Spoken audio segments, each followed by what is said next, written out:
game for new generation consoles. And here we are, 2020, the year when new versions of PlayStation and Xbox are gonna be released.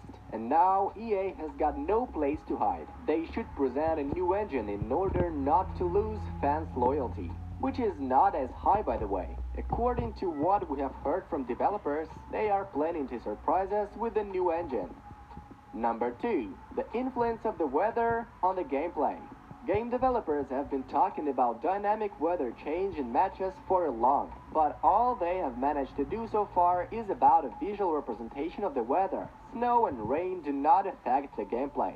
Simple sleeping of the players, or more careful goalkeepers play when they need to deal with wet and slippery ball, or unexpected ball bouncing, it would diversify the gameplay and make it more realistic, because in real life, bad weather can directly affect the game. Number 3. The VAR system. VAR has become a full participant in football matches. Skeptics were afraid that video replays would kill the atmosphere of the matches and slow them down, but in reality the process turned out to be quite acceptable. The developers have already said they do not add VAR just because they don't want to do it for a look. But there are lots of other limitations in the game and it does not bother them. For example, a goal decision system, which is making mistakes quite often. Number 4. Career changes. In FIFA 20 promo, a big role was given to the wide possibilities of customizing manager's look, press conferences, and interviews. But in fact, it turned out to be an empty thing that quickly became boring.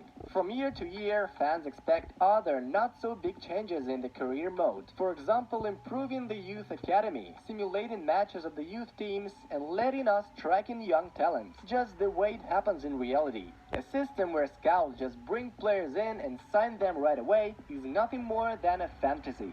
For many years, fans of the career mode have been waiting for the opportunity to edit the uniform, add new sponsors to it, and work with stadiums and fans.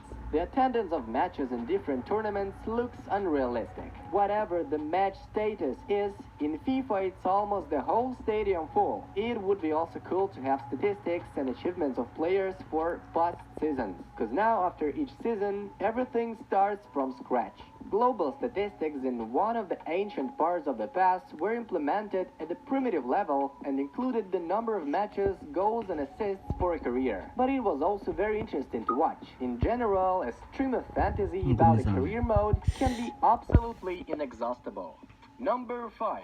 Classic teams. Ultimate Team is bidding on legendary footballers of the past, so why not give the fans the opportunity to enjoy